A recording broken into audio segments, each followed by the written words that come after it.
All right, welcome to the AVNI Interviews. We're your hosts, Eric Bork and Mikey Taylor. What up? We're the co-founders of AVNI, a brand for entrepreneurs.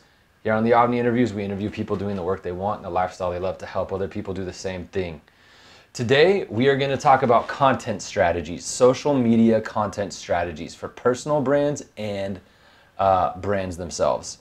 Before we do that, we quickly want to plug our agency. Continually getting emails from people who have signed up saying, I got my first client.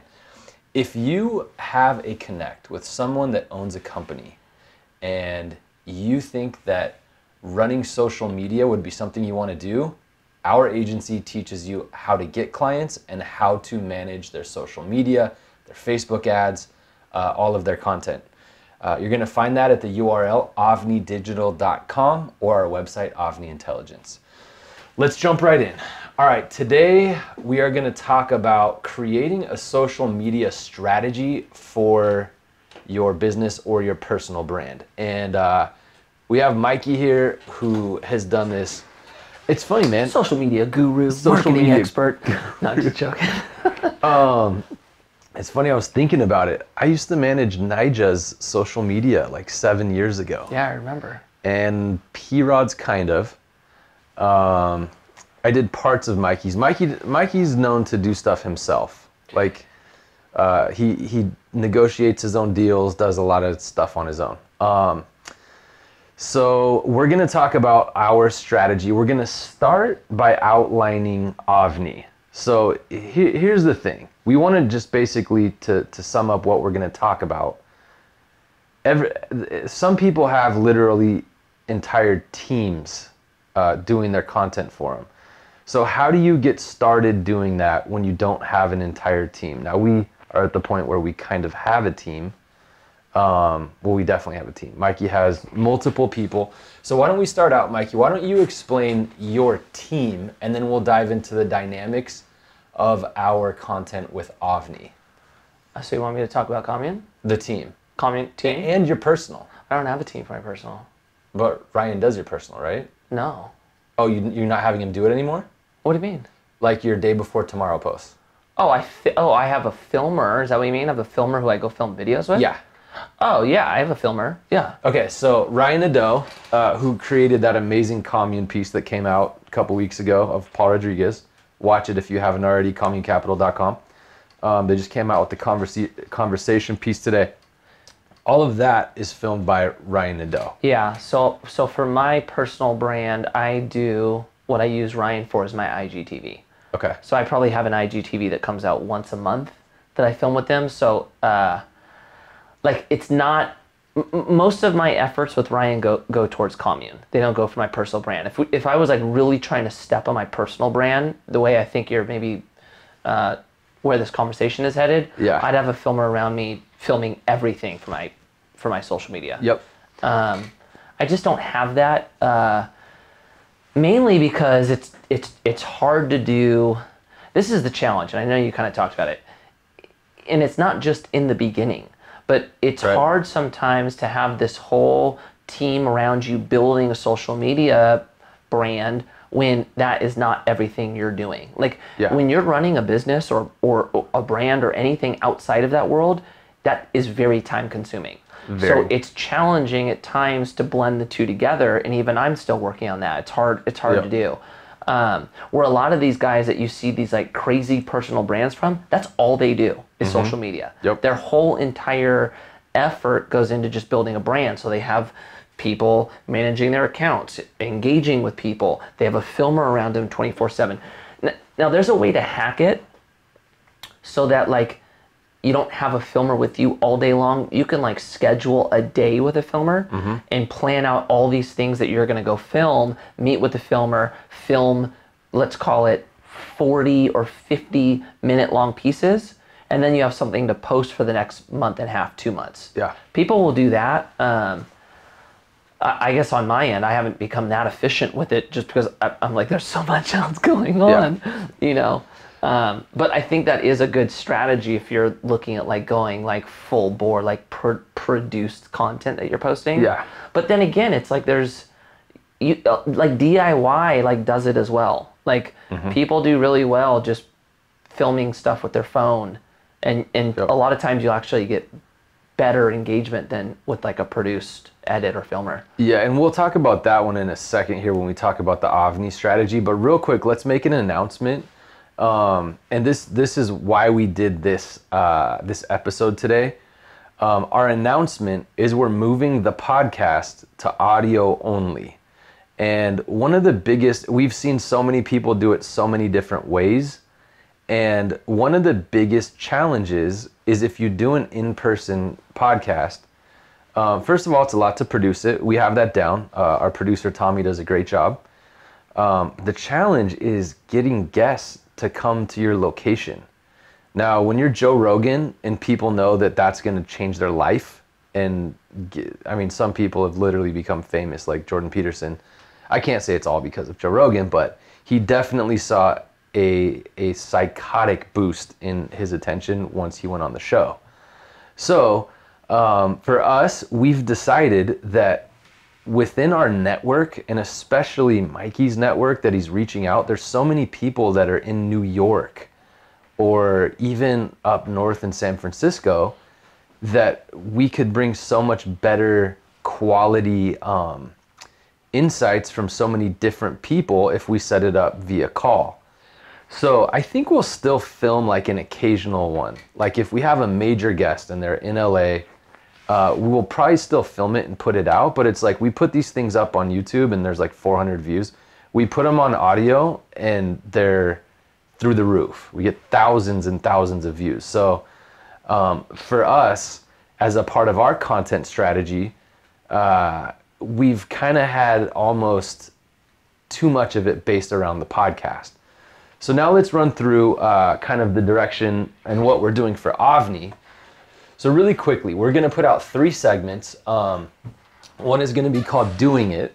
One is going to be called Good Times, and another one's going to be called Story Times.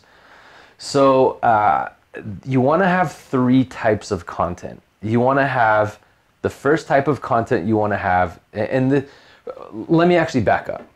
Let's run through a social media strategy kind of from start to finish. So the first thing that you need to do is figure out the story. Everything you do spins off of your origin story, or what is the person or what is the brand.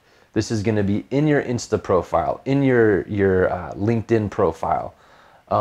It really is the basis of the brand. So for AVNI, ours is, I'm pulling it up right here. Our mission is I'm pulling it up, so give me 1 second. I mean, I know it, but I'm just running through 2 separate ones. So co-founded by 2 former pro skateboarders who love digital marketing and building good wealth, good health, good love, good legacy, good life, and good times. That's kind of what sums up what AVNI is. We looked at wealth, and really kind of, we have very specific opinions, very specific ways to build wealth. Mikey's focusing on investing and multifamily, not just multifamily real estate, but real estate investing. Mikey also is very strong in building a personal brand. For me, there's 3 of them.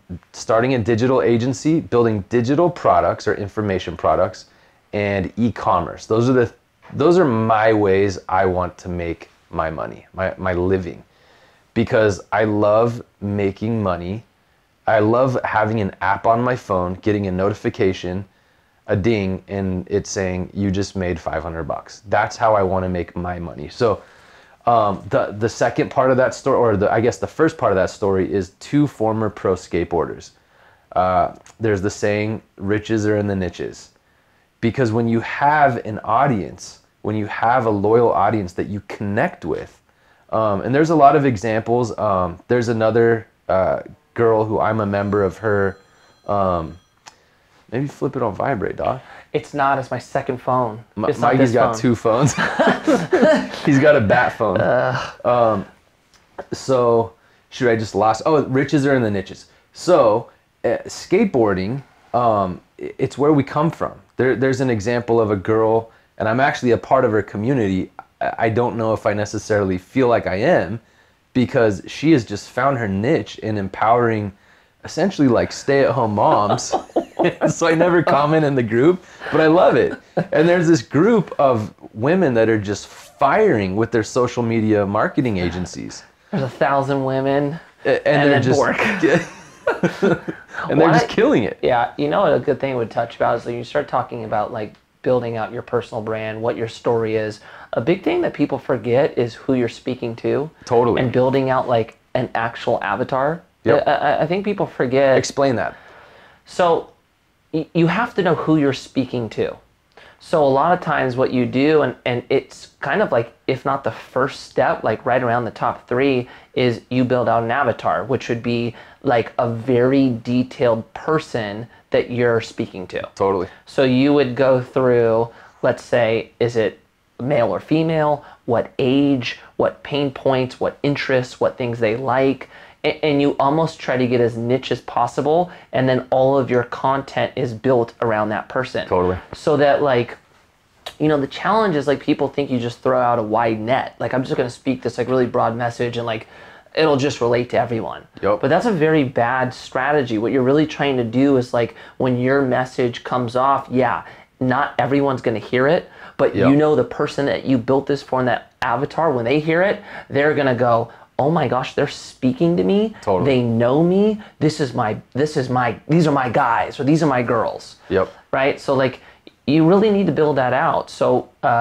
make sure that's like one of the first things you do is build out an avatar of who you're speaking to. And you can build out multiple avatars. Yes. You don't just have to go, okay, I'm only speaking to the 24-year-old skater who didn't go to college that hates corporation. Like that doesn't have to be your only message, but if you're gonna if you want to have another message, you need to create another avatar for that message. Yep. So now you know what content is relating to who.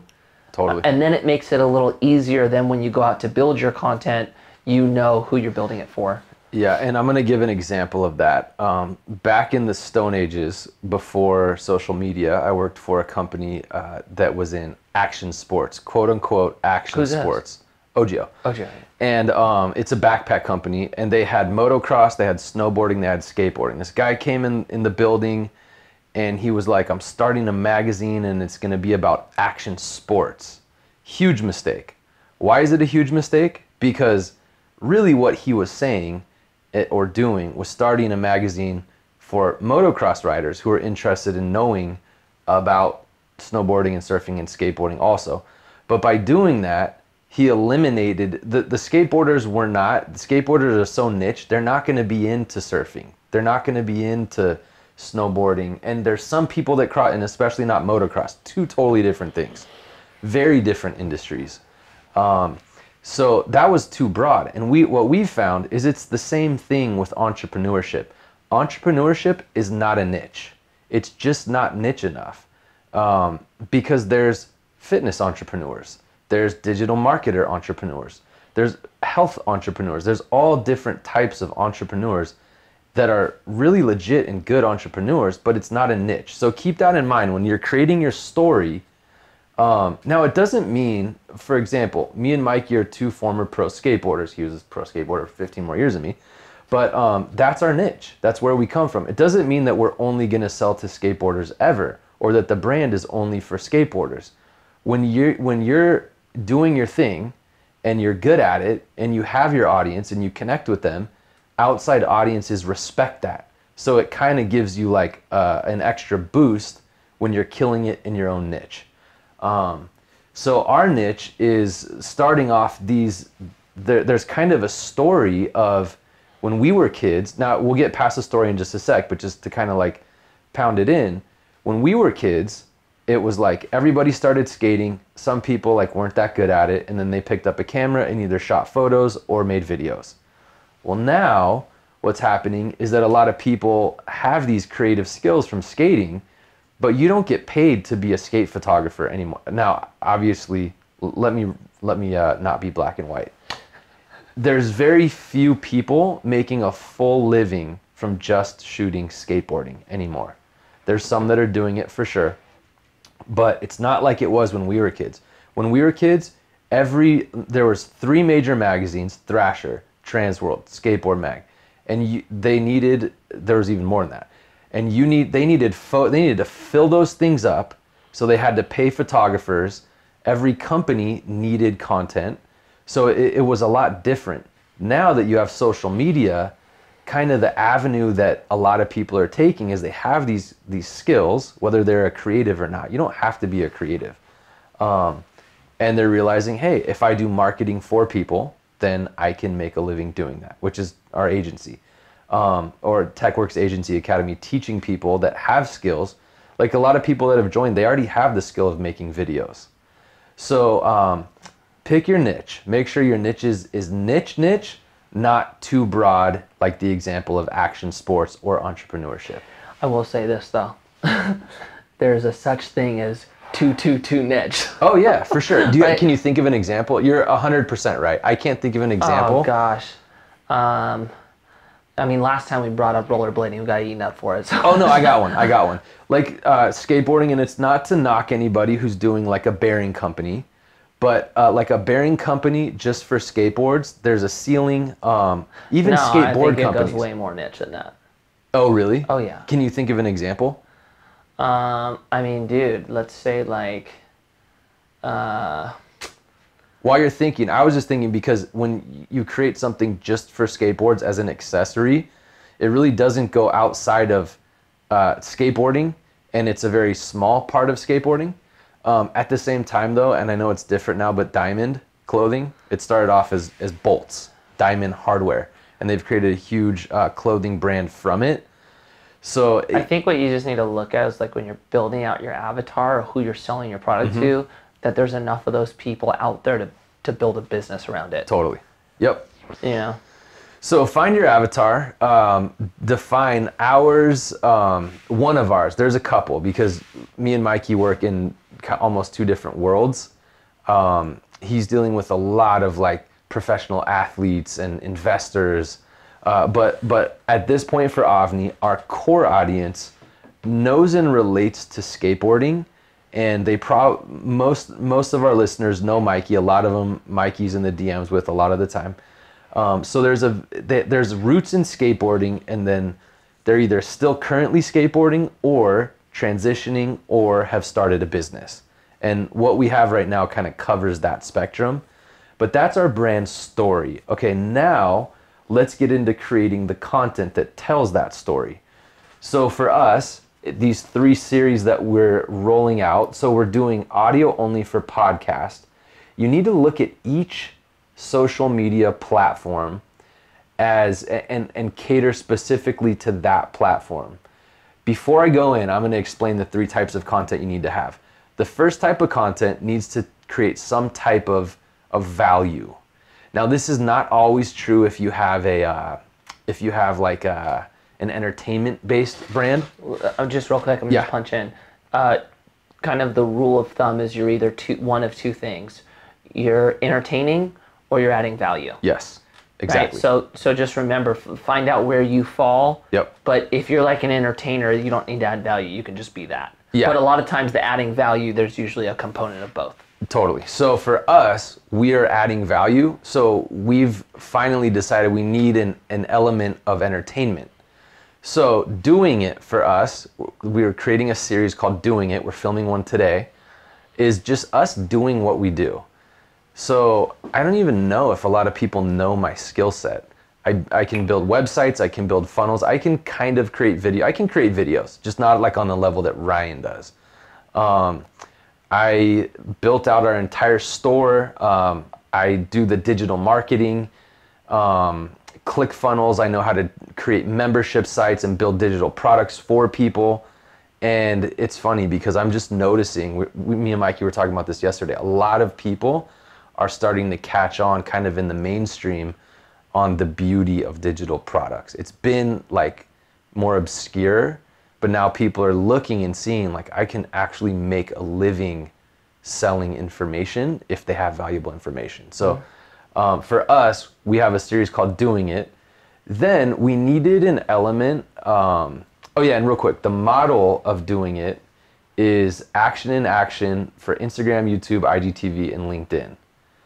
Okay, but I didn't finish. So the three types of content, if you're adding value, you also need something that builds a relationship. You want to increase the lifetime value of your customer and your audience. You want them to stay with you throughout your journey and with the brand. And in order to do that, you need something that they like, that's fun, that they want to engage with. And then the third type of content is your sales content. For us, we just filmed, when we were in Vegas last week, we filmed our sales video in a ditch, which we love because we're skateboarders and which skateboarders will relate with. So the last component is really good sales copy and content. So those are the three types of content. And again, Mikey's totally right that when you are an entertainer, you don't necessarily need to add value, other than I would consider making people laugh valuable, because it like brightens up their day or something. Yeah, that's entertainment though. So the second one is Good Times, which for us is a vlog, and it's our merch that's on our site.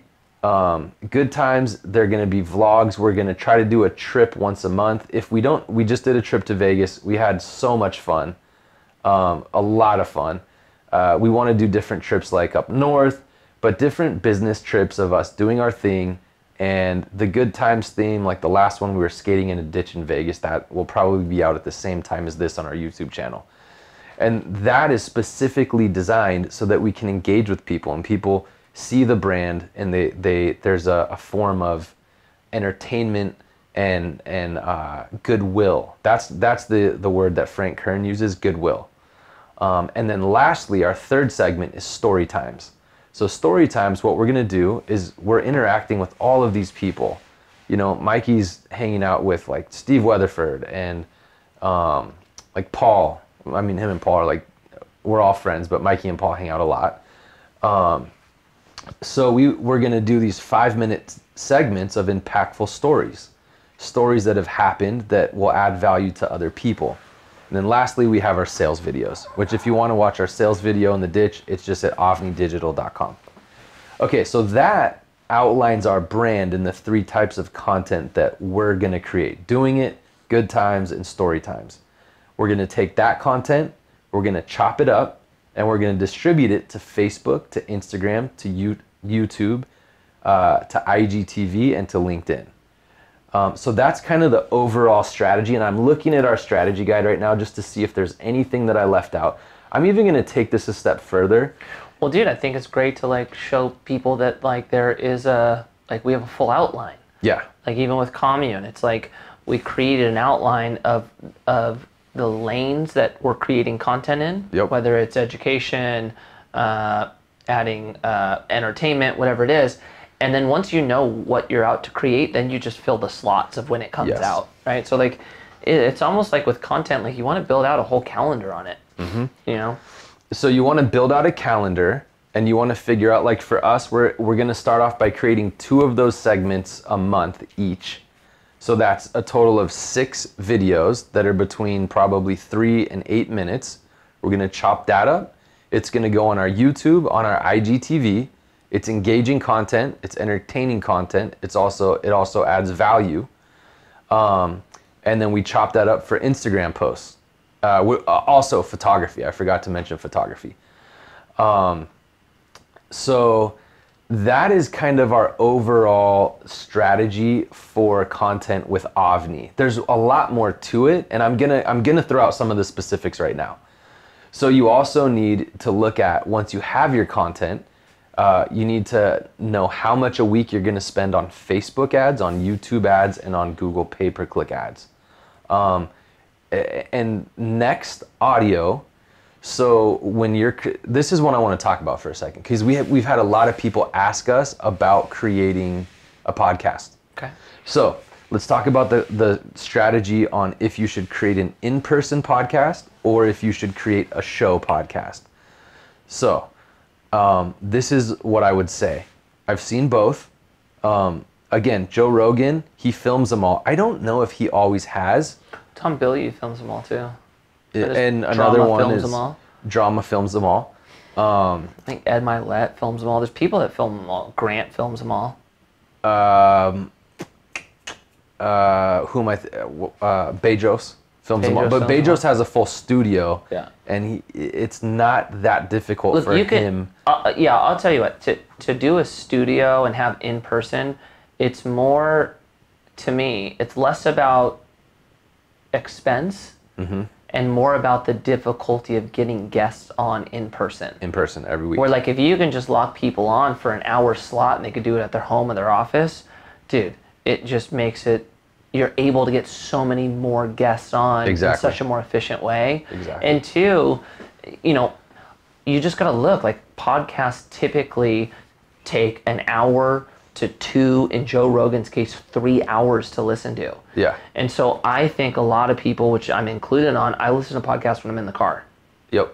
A lot of people listen to them at work. Like most people don't go and watch a podcast. It's traditionally audio based, which I think is like, it totally makes sense why it is. Yeah. You know, I think like if you're going to be a podcast though, and you're going to do audio only, you need to come up with a different type of strategy on how you're going to create content to showcase your podcast and get it out there.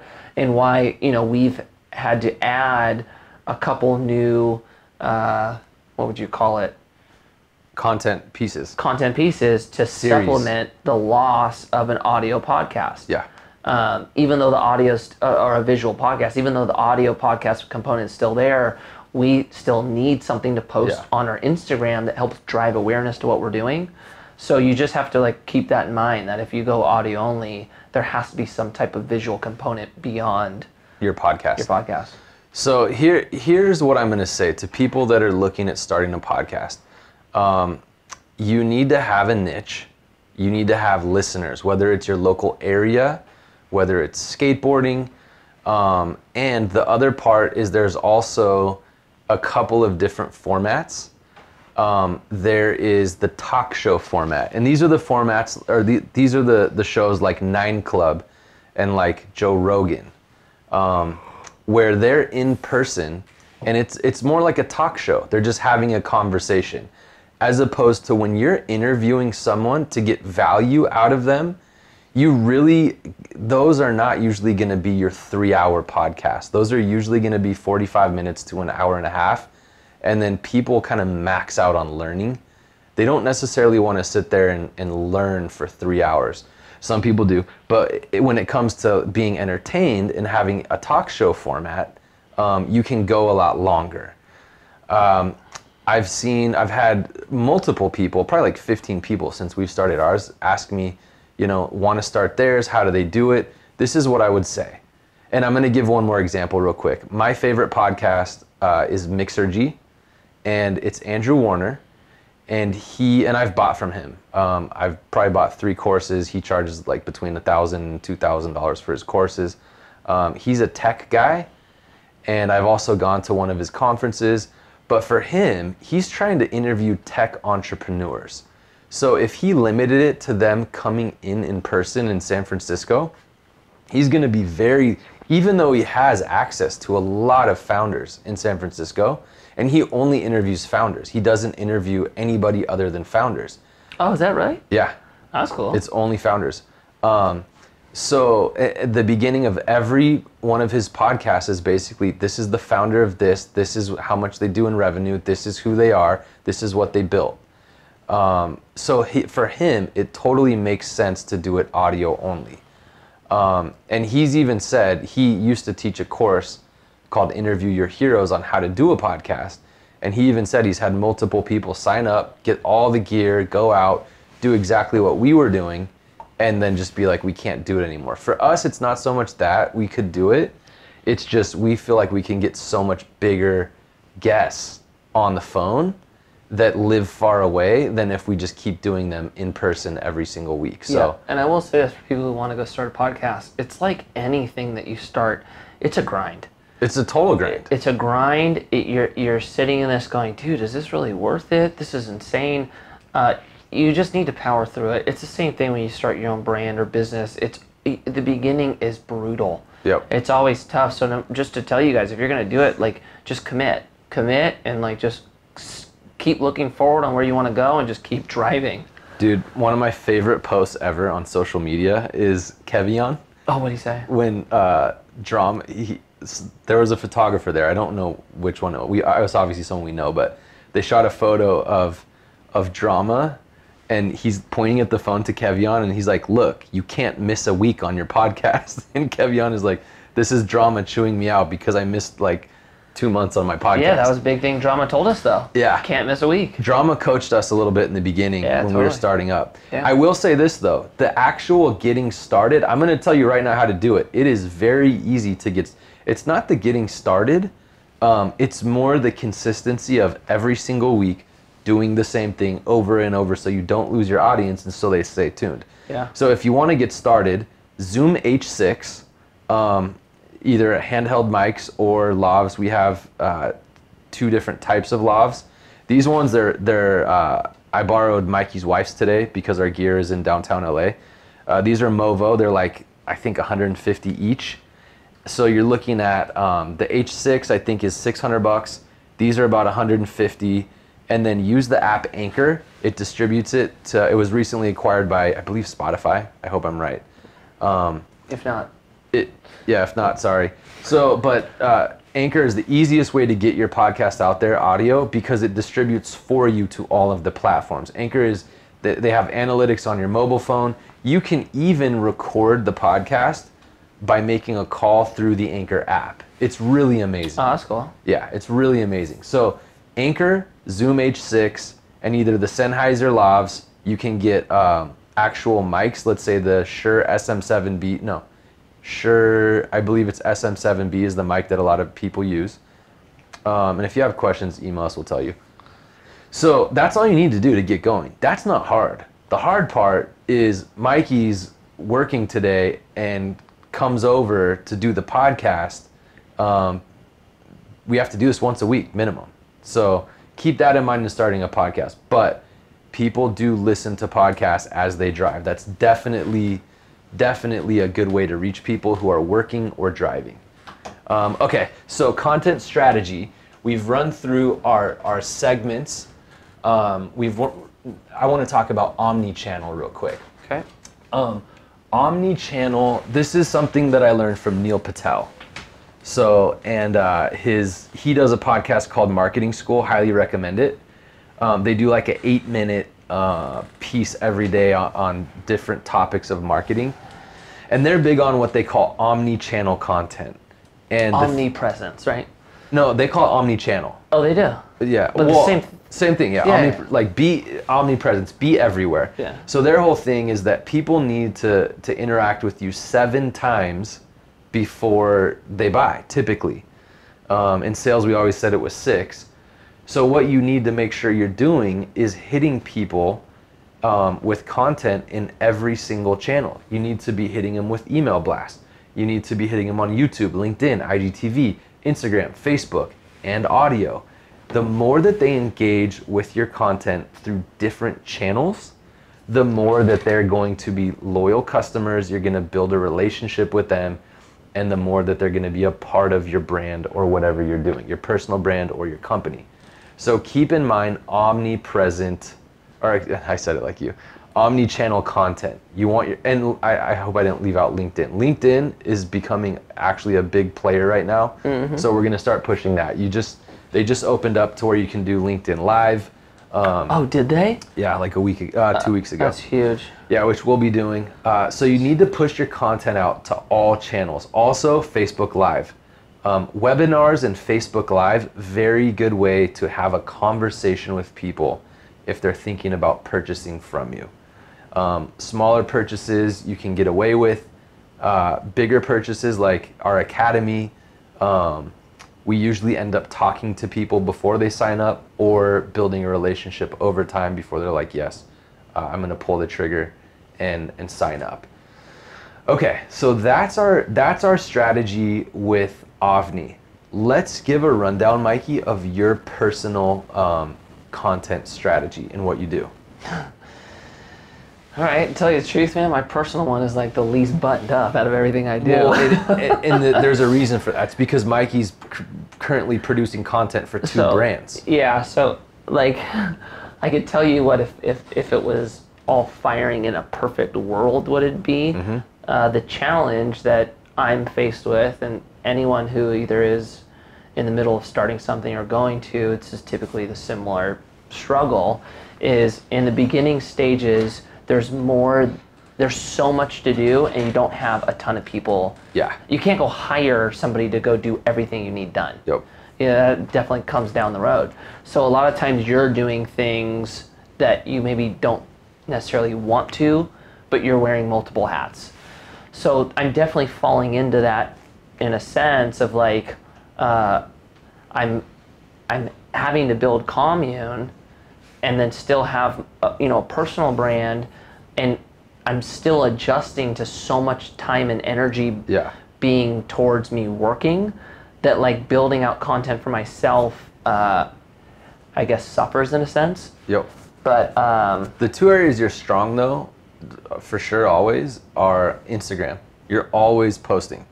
Yeah, I'm posting. Yeah, so for Instagram, I would just say to like, as far as my strategy goes, I've definitely switched over to try to give value and motivate and inspire. Where 2 years ago, and then the last 10, it was all solely focused on me getting my tricks out to as many people. Yeah. So that was my whole point of social media. If I did a trick, I wanted as many people to possibly see it. Because the trick was so hard for me to do, I just wanted to get all the and clout in doing it. That was you being a pro skateboarder, is getting your stuff out there. Yeah, so that was like the whole strategy. Then it turned into like, I know what my message is and what I want my purpose of social media to be. What I struggle with on my social media is having like a built out strategy and then going and building all the content up and then having like a strategized or a consistent way of pushing it. That's, I would say, where my personal brand suffers. But I am really good on responding to people and being part of like my community. But it's just a little, with me, it's just the focus right now is commune. Yeah. So I'm going to say this. Let's talk about the strategy for commune. What I need, for me to change this, and I totally know that like I'm falling victim to a problem that I shouldn't be, but what I need is to bring people on to do it for me. Yeah. Is what I need. I need to bring filmer and almost like an operator, the same way I would for the brand, for my business, for my brand. Yeah, for sure. It's like a priority thing right now. And so I'm putting all of my energy in the thing that is, I have the most relying on it. And right now that's commune. But what I should be doing is creating my lifestyle around me and like from the ground floor up. And I just am not right now. It's going to go back there. And just to kind of give people some perspective, some people know this, some people don't. We see a lot of people and their teams, such as Randall Pitch and Drama and Bedros. Most of these guys are paying $10,000 a month for content. And that's something that's like hard to like accept when you go at content. If you're just getting started, find the things you can do that, and this is like probably one of the most valuable things that I've realized with AVNI. You want to build it, so if you're building a business, eventually to things that convert into a sales channel. For example, because people listen to podcasts and they listen to podcasts about business, and we sell products to help people grow a business, for us, a podcast is a great avenue. Another avenue that you can build is building a YouTube channel and selling merch. That leads down the line, people kill it in selling merch. So that's if you're building a following on YouTube. And with YouTube, I'm gonna give a couple of things. I've done YouTube for a long time. I haven't been active on my YouTube since really when Mikey stopped skating professionally, we kind of stopped going skating as much. That's what happened. But I built up to 13,000 followers on YouTube. I created. You had more than me at one point, right? I don't know if I ever passed you. Oh, no, you were ahead of me, but I had a lot. Okay. And I started from zero. So I started from zero. I got to 13,000. Mikey, I think Mikey's not big on YouTube, but he's at like 30,000 last time I checked. Yeah. I just don't put the effort in. Yeah, I'm going to give you guys some very solid strategies I found on how to build your YouTube audience. Number one, post videos, good quality videos that people are looking for. I have a video called How to Repost Videos on Instagram. I think it's got like 60 or 70,000 views. Oh yeah, yep. Videos like that, like if you're really good at Photoshop, I've seen a few people do this, put out tutorials. There are millions of people searching for how to do things on Photoshop every single day. So that is one of the best ways. Also, follow current events. When we were skating all the time, Brandon Biebel got on Diamond, and at the time I was making videos, so I titled my video for that day, Brandon Biebel on Diamond, and he was the thumbnail. And he just did like a 10-second, like, yo, I'm on Diamond. But because people were searching that, I figured I would be the only video, unless I think Diamond put out a video also. And it was, and I think the video got like 30,000 views, and that's another way, current events. Let's see, those are like really the two main ways. And the last thing I would say as far as strategy with YouTube is you want to build a loyal audience. Like you look at like Chris Chan and Danny Duncan, their viewers love them. They interact, it's entertaining, they love them. So those are the kind of two main strategies I used. And obviously collaboration is another one. If you have people you can collaborate with, I don't know if it works like it used to. It does work though. It does still work with YouTube. It does not really work with Instagram anymore. You can grow a YouTube channel using that strategy. So yeah, people spend up to $10,000, not up to. That's like the base of people who have teams. And we see a lot of people creating content. So if you don't have access to that team, or can't pay someone $10,000 to do your content, pick the ones that will go out, meaning reach people, that also lead to the end result of a sales channel for you. YouTube, IGTV for us, creating brand presence, audio, interviewing different entrepreneurs. Those are a couple of examples of sales channels for us.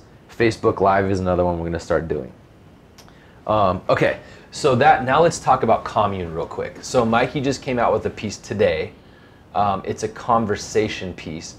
How did you guys chop up the type of content that you're putting out for commune? For anybody that's looking to create a strategy on putting out content, kind of walk through what you put out for commune and why. Well, we started with what our goal was. Like, what did we want? Back to the story. Yep. Back to our story. Why were we using social media? What was the impact that we were going to have or what was the goal that we wanted to reach by putting out all this content? Yep. And we labeled kind of 4 things that were important to us. One being we wanted to showcase the opportunity that we were creating in real estate. So there's going to be a part of our content that was going to be based on our investments. And let me say something real quick, just so we don't lose anybody. That's thinking about a personal brand, you also can do this for a personal brand. Yeah, you know what's funny? A lot of the same rules apply for a brand or a personal brand. The challenge is you're a person. So people go, yeah, but like, so you're saying like you now have to like stick to a script and you're creating this like storyline and content and guidelines to yourself. Yeah. Yep. That's the weirdest part though, is that's exactly what you're doing. But everything, for the most part, applies from a brand or a personal brand. Yep. So keep going. That was the first one. So everything that I'm doing with commune that I'm telling you, you essentially would do the same thing for yourself. For your personal brand. So with commune, one, we wanted to show the investments that we were participating in. So we would show buildings. 2, a big part of this for us was wanting to make kind of more normal the conversation that people should be having about money, their future, investing. Like, no one talks about money. And especially in skateboarding. Yeah, in skateboarding and even just in general, money's such a like taboo topic that people don't feel comfortable talking about. And what happens is like, if if it's already an awkward conversation to have and people don't feel comfortable having it, there's not this like group effort to then go out and make it better or create more, because no one talks about it, right? Yep. So a big part of this for us was wanting to start the conversation of people, whether they're, you know, in skating, outside of skating, the generation above us, in us, behind us, whatever. We want people to start seeing kind of we wanted people to start hearing the way we talk about it. Yeah. So that hopefully it inspires other people to plan and prepare. So that's where kind of the conversation piece started. And just so anybody that hasn't watched it, they just put out the conversation piece today. It's Mikey, it's me, 2 of his team. It's me, Paul, Mike, Mo, Sean, Matt, and Steven. And Matt and Steven are part of his team. Yeah, and basically the whole thing is just us talking about mistakes we've made with money, things we've done well with money, how we viewed money through skateboarding, just so, you know, people can see that like we actually think about this stuff, and like we're not perfect. These are some of the things that like we did good and bad on, and maybe it will help you in your situation. So that's where the conversation piece came from. There's another part of what we're doing where we want it to be education based. So we're teaching people about money, investing, and ultimately how you can have financial literacy, which was a third component. And then we're also doing these like bigger piece features on investors of ours and kind of their story, their lifestyle, and kind of how they've incorporated investing or financial literacy to help them continue to live the life that they kind of enjoy. Yeah. So those would be kind of the 4 elements of content we're putting out at the moment. So if you're looking, if you're creating your content strategy, look at the Commune Capital Instagram. That's a really good just example of the different components of content that they're putting out. Yeah, so they're just I was just gonna say they're mixed up into YouTube and IGTV, longer, and then they're cut down for Insta. Yep. They go to the website. They go to Mikey's stories. When they do a piece on someone like Paul, the person will almost always post it because it's amazingly done and it highlights them in a good way. Yeah, I'll tell you what, there's another thing that we do, and like it doesn't always work, but like there's a ton of other channels out there that are searching for content. So we create an email to go out to all these groups, and we basically send it to everyone saying this is a Commune Capital, this is a new piece, here's a link to the video, here's social assets, in hopes that they'll repost our stuff. I'm glad that you said that, because I forgot to touch on your growth strategy for podcast. What you want to do with your podcast is the same exact thing. And this was in the Interview Your Heroes course that I took from Andrew Warner, is record the podcast. Once it's out, send it to the person and say, here's all of it. Feel free to post if you want. And people are going to be excited, most people. Unless they have like too specific of a look for their content, they're usually going to be excited to repost. We have a few posts, Bedros Keuilian and Randall Pitch, that got over 100,000 views on Instagram. So that was huge for us. Bedros went to 100K? Yeah. Woo! They were, and it was almost funny because we weren't totally happy with the look of these Instagram posts back then. I was doing them, and I'm not the best designer. This is before we changed up the look, and so we were like, oh, maybe they'll post them. They posted them, and they were like, I think they were probably shocked because they did so good. They were like, crap, like, this just did better than all of my content. Hey. Like for Randall's went off, dude. Yeah, Randall's so good. But Randall made, and remember, this is another great point. I'm glad you brought that up. You want to keep in mind, you want to post, you want to get people's attention in the first 3 to 5 seconds, and you want high impact content. You want something that people are going to be stop and then listen to. And with Randall's post, he was like, the retailers don't hold the market, we hold the market. And people were just like, wow, like it went off. And so I got a ton of views. So that's another great strategy. So yeah, look at the Commune Capital Insta. You can check out the website. There's a really good layout there. With AVNI, we're rolling ours out over the next like 30 days. So you'll start to see it roll out. You're gonna start to hear guests on here. Like the other day, we were at the loft filming the podcast, maybe like last month, and we were there filming, and sometimes we have a guest, sometimes we don't. And this is kind of like when it clicked for me. And Mikey goes live with Grant Cardone, and I'm just like, dude, come on, man. Like we need to be able to call people. So you're gonna see that roll out, these YouTube pieces. I'm gonna try to have our Vegas Good Times vlog out by Wednesday when this comes out. So that's kind of the overall, and there's one more thing I want to touch on. I want to touch on sales content a little bit. So you do need your content that's either adds value or entertains, but then you also need your content for sales.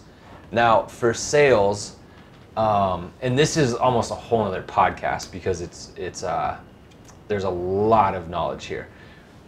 If there's one thing I could recommend, it's look at sales videos, write the script down, understand the components. There's always a component of urgency. There's always a component that grabs in good sales videos. There's always a component that grabs your attention in the first 3 to 5 seconds. There's usually a component of destroying doubts. So, for example, we interviewed Motivated.fit, Brandon Schramm. And in his sales videos, he'll always say, you don't have to be an expert and you don't have to have a gym at your house. So, but what he's doing there is he's eliminating the doubt of like, I don't want to purchase this program because I don't have a gym at home, so I won't use it. In his sales video, he's basically making it accessible. So one thing I would say is look at effective sales scripts that are working. The most famous one is the Dollar Shave Club, obviously. That's a very, very famous sales video. And then you want to have something that keeps people engaged and then leads them to a call to action. A lot of times, like we're giving away a PDF of how to price your creative services. So our ad content calls out, the call to action is here's a free PDF, which allows us to then pixel the person and get their email to target them and create lookalike audiences to target people like them, to get out to new people. So with your sales content, remember you want to have something specific to, if you're gonna do a story ad, you want to have it be 16:9 vertical. I guess that'd be 9:16. You want to have it catered to how long people will watch stories, and you want to place the ad specifically for stories. For Instagram, you want to chop it up so that it's in your feed. And then for YouTube, ours is about 3 minutes long. I mean, Ty Lopez will run videos as long as he'll put sales videos up there like an hour. So just cater your sale, make sure that your sales content is different than your, it can sometimes adapt from your other content, but the ones I love Motivated.fit, their sales videos. Check them out. Sign up if you want to get in shape. And then also, kind of to top it off here, I'm going to throw out a couple more strategies. Once you have your content, you need to get that content out to people. So there's a few things. Email blast, no brainer. You need to be email blasting at least once a week if you're not creating advanced email sequences. You need to be emailing out people that your content's there. How many emails do we get in our inbox that's like, 30% off, buy this now. Okay, whatever. Well, when you get an email that you actually look at and it's like, cool piece of content, people actually look at those. Yeah, we had a great conversion rate on our last email blast for the Paul piece. Yeah, and the Paul piece did really well on YouTube. They had no, it's a brand new, I shouldn't say no. We started the YouTube channel a day before we posted it. Yeah, and then I don't know what's that, it was like 5,000 views like within a day. So you guys did a good job at driving traffic there. So once you have the content strategy you're creating, you have the sales videos, then blast it out. So that's one way. Another way is ManyChat, creating a bot where people can opt into your bot, and this is one we'll be rolling out for AVNI shortly. How have we not done a course on a bot yet? Well, we will. It might be down the road though. Okay. But yeah, we're basically, Tim Ferriss is an example. If you go to Tim Ferriss's site, his podcast, he has you opt in to Messenger. It really, a bot is Facebook Messenger, and ManyChat is the service. People can opt in, and then you can send them push notifications. I get them from Russell Brunson. I get them from Tim Ferriss. That's another way to get people's attention by sending out, you know, a Facebook Messenger message to them that says, hey, Tim Ferriss's just simply says, hey, want to listen to my new interview with the founder of Shopify? And I know it's there. Otherwise, I might not know it's there. I might skip over his podcast and not listen to it that week. So email blast, ads. Ads is a great way to get your stuff out there. Facebook ads, Instagram ads, YouTube ads. And then Facebook Messenger. Basically, remember, people need to touch base with your brand 7 times in general before they purchase. That's not always true. Some people are going to see the brand and be like, what? I can start my own digital agency? Go there. I know Mikey Taylor and sign up right now. That happens all the time, right? Other people, they're going to look at it, they're going to think, and then, you know, one day down the road when they get sick of their job and want to do something else, they've built up enough trust in the brand that they know that they want to sign up for the AVNI Agency Academy, but they need to be seeing content. So that's kind of our take on creating a content strategy. We are actually going out to film some of this content today. Did we leave anything out? I think that was a pretty good overview. So let's recap. Number 1, create your story. Your story should essentially define either your personal brand or your brand. Once you create that story, you need to have content avenues. So Mikey, what are the 4 for common again? Avatar. Oh no, I skipped avatar. So once you have your story, you want to know who you're talking to. You need to create your avatar. You can have multiple avatars, but you just need to know. We're going to create content to appeal to someone who resonates with skateboarding, just as an example, is probably between, you know, 16, 18, and there's no age limit, but entrepreneur-minded and interested in social media. Those are kind of the basics of our AVNI avatar. Once you have the avatar, then you need to communicate with that avatar. So for us, communicating with that avatar is doing it. We want to just show stuff in action. That's what people want to see, or that's part of what people want to see. They want to see, how do you do that? There's so many people, I would just love to see what they do. So that's how we're going to do it. That's one of the ways we're going to do it. Because our audience is kind of comes from skateboarding or knows skateboarding, the good times one, it's kind of what we used to do in skateboarding. We'd go on skate trips. So that's a way to communicate with our audience. We also did a lot of YouTube back in the day where we filmed like Mikey and Alex Midler fighting each other and stuff. So that's a way to communicate with our audience. And then lastly is story times, providing a type of value and telling a story of how people do it. For commune, it's education, opening the discussion of money, highlighting the investors, doing pieces on them, and what's the fourth one? I left it out. Real estate, the investments that we're participating in.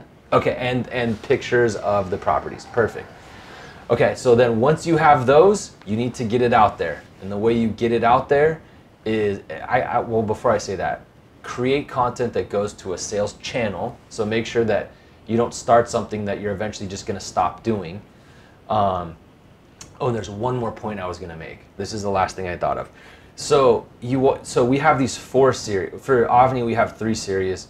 Well, technically it's 4 because the audio is a series. The AVNI Interviews is now audio. So there's 4. You need to be prepared to switch those up if they stop working. Sometimes things stop working. They don't resonate. You just have to evolve. You have to evolve. And Chris Chan was a big one on that. He does different types of videos. And he was like, look, I had to, like, he told us, he's like, and this was in his interview if you listen, he was like, the people who fall off on YouTube, YouTubers who fall off, they don't change. They do the same thing they did when they started, and people stop watching that thing and they go away. So you have your different series, but you have to be prepared if one of them is not working to stop that series. But you should have 3 to 5 minimum. But if the other 3 are firing, it's not that big of a deal to let go of one of them And that was one thing we kind of made the mistake of, is going too heavy with just the podcast. We're now kind of diversifying and creating other types of content for AVNI. But yeah, don't be afraid to switch it up if one of your series is not performing. And that is our 2 cents on how to create a social media digital content strategy. Anything else, Mikey? I don't think so. We should probably do some in the future, like going really in on certain topics that we covered. Yes. Yeah. Another one too is like, there's certain topics that we're always picking topics that we look at our avatar and think like, okay, this person's gonna want to listen to this. Sometimes we do it and not no one, but they don't get it, just does average, right? Other times we put it out like money and skateboarding and it just fires, it just goes off. Money and skateboarding went off, and how to quit your job went off also. So maybe doing like continued episodes on topics that work, that's another idea.